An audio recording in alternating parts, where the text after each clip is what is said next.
Live look outside because this is just an amazing view of some of these stronger storms that have been pushing their way through. You can kind of see that shelf in the cloud indicating a stronger storm, a leading edge of that strong storm. And we're continuously seeing that on our first warning live radar. You can see all the lightning, especially southern Jefferson is starting to light up quite a bit. And we can even hear it here in the studio with that lightning. And even northern Bibb, it looks a little bit more intense, shifting its way down south. So we're really keeping an eye on these, especially if you're in Gray Hill and to the east of Woodstock. You might be experiencing some heavier downpours right now in northern Bibb County and southern Jefferson County and into Shelby a little bit as well. But Shelby's main strong storms that is really actually firing up is just to the east of Vestavia Hills. And if you're on the roads or out and about or even enjoying this Saturday afternoon, I know we've been seeing a lot of these stronger storms and just even showing you how they've been moving over the past hour.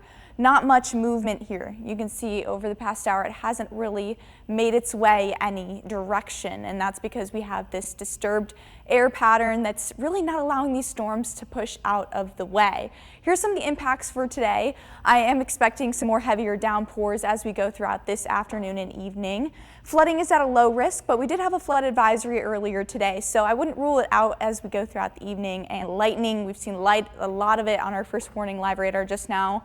So expect some lightning with these storms and damaging wind gusts. Some of these stronger storms, especially in Shelby County, has reached 40+ mile-per-hour wind gusts and 60+ in Walker and Fayette earlier today with that severe thunderstorm that we saw.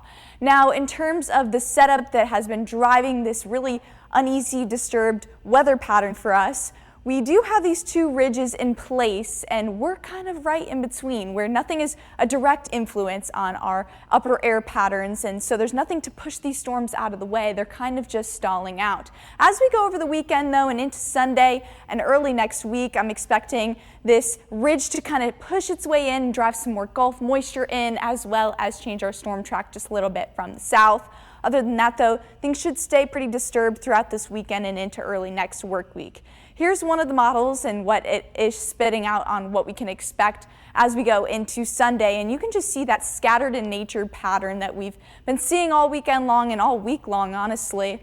And every weekend we always end up with some scattered showers and storms, and models don't always do a good job at showing us what things will actually happen, and most of the time they're not that accurate, but they give us an idea of what to expect and the pattern that we could see. And I'm definitely expecting some more scattered showers and storms. We do have a flash flood threat for Sunday. It's a level 1 out of 4, very marginal threat, but it is there, and we saw it today as well. So that's why we saw some of those strong, heavy downpours.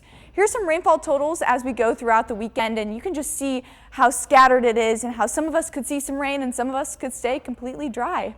And rain chances as we go throughout mid next week are going to stay up, and then they'll slowly start to dip off. Scattered showers and storms are expected for us for the next couple of days, and then into late next week it should ease up just a little bit with this pattern, and highs are going to be in the low 90s.